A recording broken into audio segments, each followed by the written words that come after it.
Welcome back, everyone, to Disgaea 2 Part 2 of the thing in the Hollow Knight series. Of Hollow Knight 2, the sequel that's out. looks a hell of a lot like Hollow Knight 1 now. Alright, jumping right back into it. Axel again is the MC. Yeah, okay, so last time I mentioned how we started a Coliseum arc. It was 2 episodes, which is, like, kind of decently long for this game. And they just bring Axel back again. What is an episode in this game? It's like a slow storyline. Like, you do, like, 5 maps. Like, you set up an arc, and then you end the arc. Okay. So it's just like, okay, we're going here, and then we just kind of are like, okay, this was just not worth it. And then they leave. Yeah. So they just do that a lot. There's just a bunch of filler, to be honest, but I think it's decent filler. Okay. So yeah, he's just the MC for the thing, and he's like, yeah, I'm Overlord Zion saw how cool I am, and he put me as the MC. Yay. And what I say goes. Invincible shit setup. Alright, so one of the first matches you do is against the Invincible crew, and how their gear is invincible and how they've never lost with it. And they had just a shit setup. Okay. They gave the mages swords. They gave the knights bows and arrows. They gave the tank a gun. It was just a really shit thing. And at the end, they're like, you guys weren't that good. Like, yeah, I guess truth be told, this was our first fight. But before then, we were never beaten. So we were invincible. I extremely expected that, but still, that's entertaining. Yeah, I love them. Okay. Remedy stolen. So they're finding this old man in the Coliseum, like he's just one of the contestants, and he has a remedy, and we just kind of steal it from him. Well, no. Okay, so we get it as a reward for beating him because he saw potential in us, and he gave it to the main character. He's like, yeah, use it whenever, like, you know, it'll be useful. So then you get it. And then Rosalind's just like, you'll probably waste it on something stupid, and just steals it from you. Yeah. It's like, wow, fair enough. I was probably just going to use it immediately. Alright. Next one. Bowling fights? Alright, so you remember how I said the Preems were signed up? Yeah.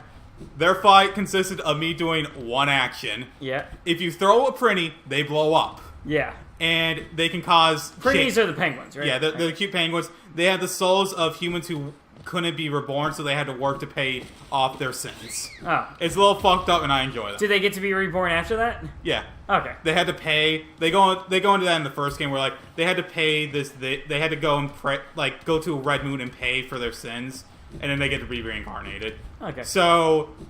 You just go up, you pick up one, and you chuck it at them all, and it just causes a chain reaction, and you just win. Oh. It was just like, I was expecting a fun fight. Also, they just had they were over-leveled, and they had a lot of boosts. Okay.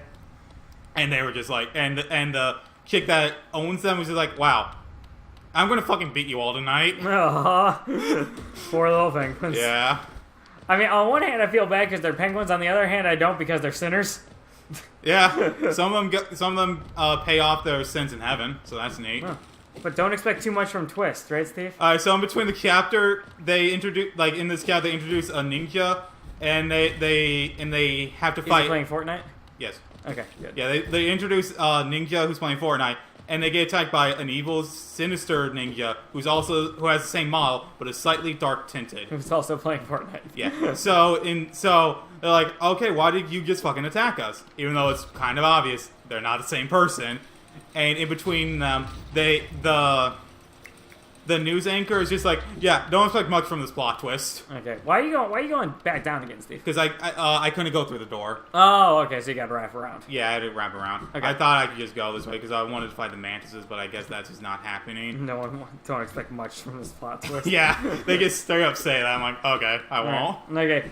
Chick about to kill herself. No one wants to do anything. So we beat up the ninja, and she's like, I can't live with this dishonor. I must kill myself. And everyone just watches. Oh. And she's just saying, like, I'm gonna do it. I'm gonna do it.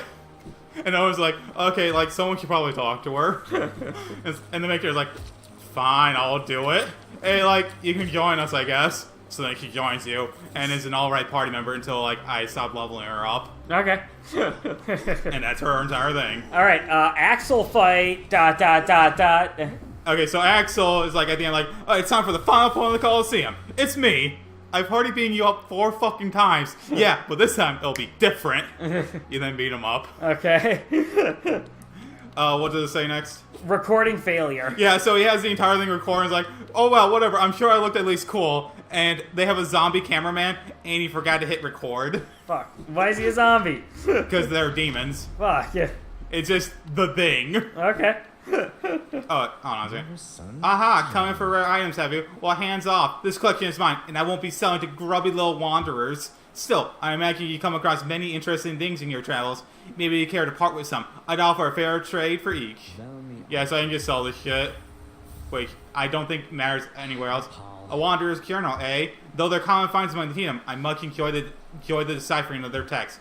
Read together, they paint a morbid tale. It seems fate was unkind to most who travel within Hollow Nest's ruin. And then Hollow Crest seal.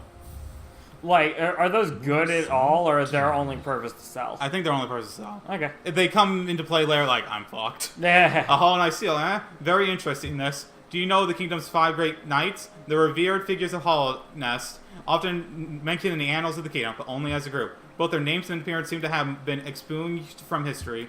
So long has passed in their time, it'd be a great achievement to discover their identities. I always think this is just for lore purposes. Okay. I think he talks after everyone. Another one passed over. I enjoy collecting their like, but there's little information to be gleaned of each. Mind you, they do keep a nice shine about them, and there's nothing wrong with appreciating something purely on aesthetic merits. Yeah, so I don't have anything else. Yeah, so they just have like a bunch of different things. Like, there's cat lays, there's plants, there's just a bunch of different things. Okay. Alright, so... Also, find boss. Etna beats him up. Axel fame. Alright, so they end this chapter on a weird note. So Etna is level 1200. Okay. And at this point, you're level, like, 40. So she wanted to beat up Overlord Xenon so she could be, like, cool and famous this time. Yeah. So she comes in and she just straight up kills them. Yeah. She just straight up kills them. And Axel gets all the fame because he was the one on the scene. And we ran because we realized we weren't strong enough. Axel just gets the fame and is now a fucking pop idol. Oh, shit. So I'm like, oh, he got character growth in ways it should not have happened. Yeah, so how did Etna hack her status, Steve? So, she likes to break the fourth wall a lot. Okay. And one of the things she mentions is how she's called a beauty queen, even though she's technically a demon lord. And she just mentions how, like, she hacked her status on the status screen, so she just says that. Because she thought it looked neat. Director no like new Axel pop idol.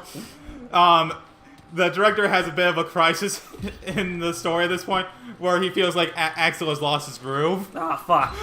So it's like, Axel, darling, you aren't like the Dark Hero. You're actually trying to get people to give money to charity. Where's the Dark Hero would rob from children and shit? And Axel just blows him off. Ah, shit. That's, for a different thing. That doesn't matter, the range of deck I'm at. Okay, Axel took over the news show. Yeah, so they just get rid of the fucking news anchor and just have Axel there from now on. Which I thought was just a nice plot twist. The co-host is there still, who does not say anything, and she's just very popular. I forgot to mention this, and it was one of my favorite things. During the summoning thing, you can summon the co-host, and Adele's a big fan of hers, and he tries to get her autograph, and she just doesn't say anything. So he runs away and cries in his room for 2 hours before people decide to go look for him. Then she joins the out of pity. Yay! So, you know, we made a friend that day. Alright, so what's after that? Etna level 1. So they decide, like, okay, you know, we tried to summon Overlord Xenon. Maybe we summoned Rosalind because her last name's Xenon or some shit like that. So let's summon the greatest demon lord, or the greatest demon in this land. So they do that. But they need a demon lord nail, which Etna is. So they go and get it from her, but she tricks them and gives them a popsicle stick. So they use that to summon the greatest demon, and at this moment it's Etna, and because of the popsicle stick, she gets reverted to level 1. Oh. So now she just joins the party, and you had to level her up if you wanted her to be useful, which I did, and she was useful. Alright, sweet. Did you get her back up to 140,000? She was 1,200. There's a character later on that's 1,400. Okay. What's Penguin quit? Alright, so the Penguins realize that Etna's level 1, so they're just like, yeah, we're going on strike. Because, like, we could actually beat you up now. So they just stake a mutiny against her and just straight up leave. Oh. Well, that's unfortunate. I mean, it was well within their reason. They worked 23 hours a day and got a fish a month as a bonus. Yay. A whole fish, as Etna put it. So they spend the next chapter just dealing with trying to get the Prinnies to come back. Alright, how about this one, Steve? Dad's hostile takeover. Alright, so the dad has this pimple on his chest. Okay. And that's not how I expected this to start. I didn't expect much to come from this. But essentially, it started out where it was just a pimple. And eventually, every time Overlord Xenon is, like, nearly defeated, he keeps coming back. And all of humanity slowly becomes more and more demon-like.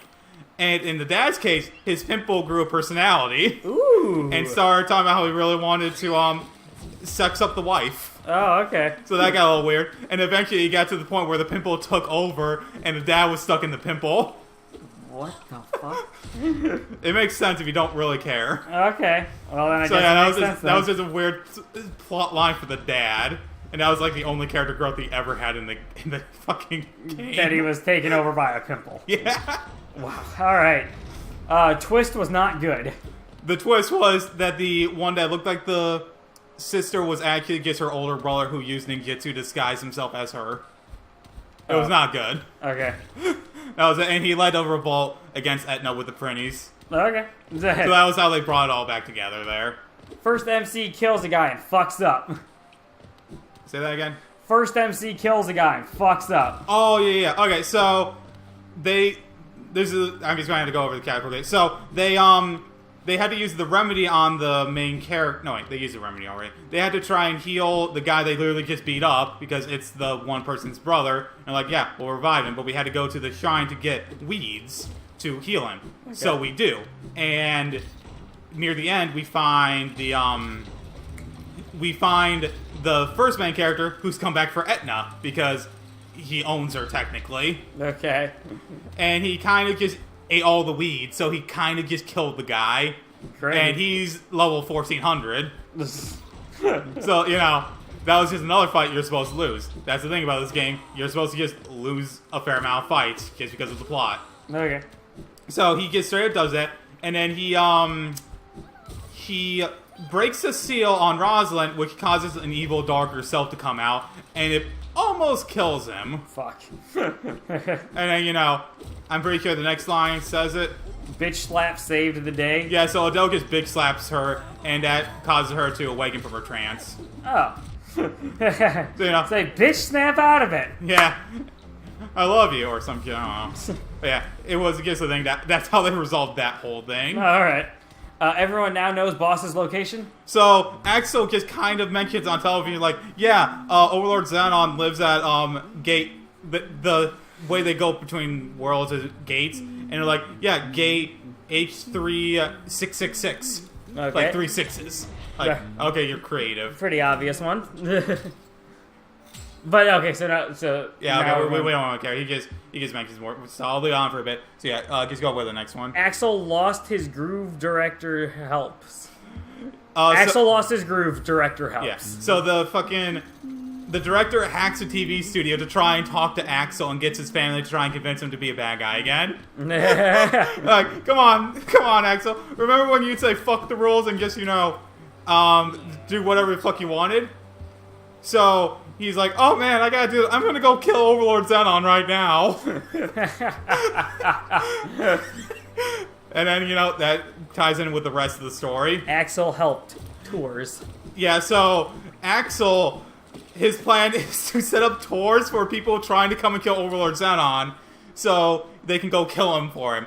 And then when Adele gets there, he decides to help Adele finally for once in the game and gives tours to the other people who are trying to kill them, but take the long way.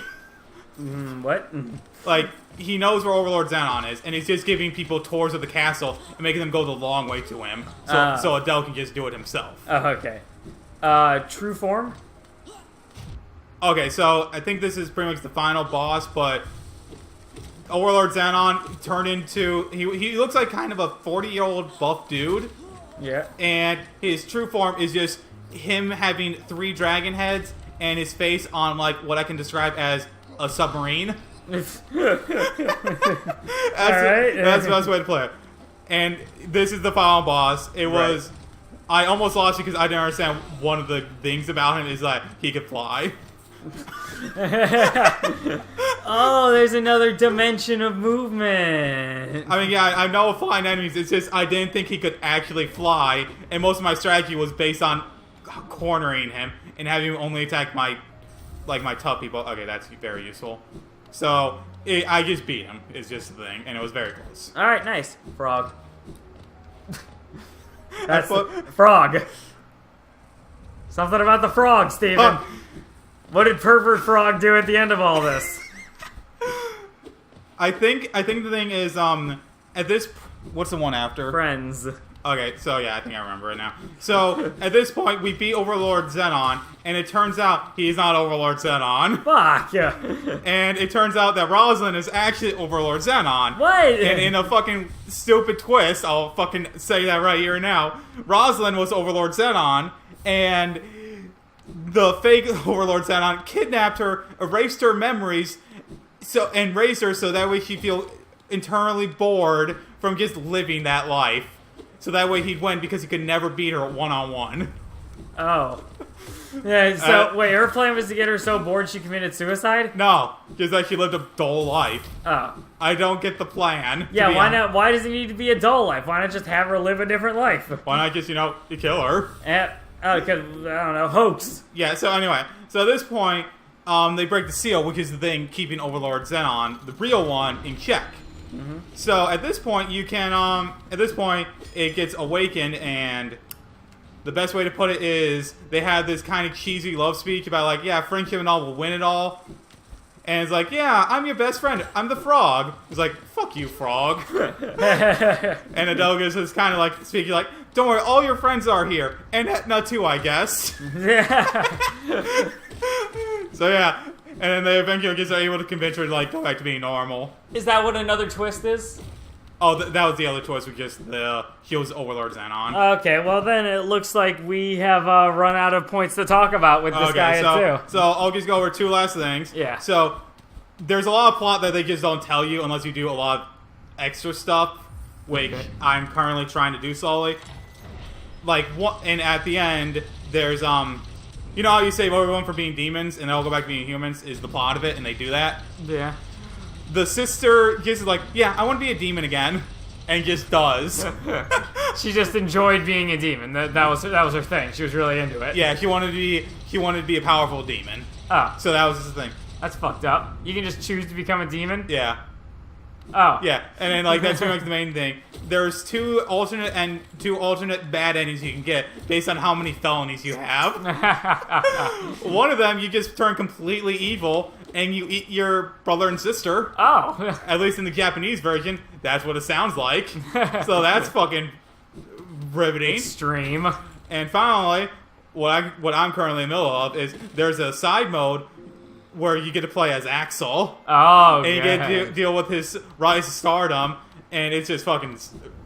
I really enjoy it, but it's just fucking sad where he just goes to different productions and is a crew member who gets a lesser role and just beats up the entire crew and gets fired. Aww. He's done that twice. He accidentally beat up the main actress of one movie because she was a dragon. Well, eventually he'll become a news anchor, right? Allegedly. But yeah, pretty much, it's a really great game. There's a lot of different fucking little side things I need to fucking learn by doing a bunch of different things. Because I ended the game at like level 80. And the max level is 10,000. Alright, well, I didn't think you'd give us a review unless you did everything in the game, Steve, so I'm disappointed in you for not being level 10,000. I mean, I'll give it for what the fans dub the casual side, the main story. Alright. The game to level 10,000 is the fucking main crux of it, the hardcore side. I give it a 9 out of 10. Really good. Granted, there was just a bunch of stuff that could have been cut, but like it was just fun was the entire thing, and like I said, it's the one strategy game that I can keep up to date. Okay, cool. Alright, well everyone, I suppose that's going to do it for our little Disgaea bone mode we've put together here for you all today. Yeah. Eventually, I'll probably do Disgaea 3 and talk about it, where this time they're going to Evil Academy. Oh no. And you want to be the honor student. If you're excited to hear about that, folks, you can subscribe to our channel and get updates on when we're ever doing the next thing we're doing. We also appreciate the likes and comments. You know, if you're a fan of Disgaea, tell us how you thought about it. Tell Steve how wrong he is about everything. I would love reading that stuff, I know that much. Alright, everyone, thank you all so much for watching. We hope you enjoyed it, and we'll see you next time. Goodbye. Goodbye.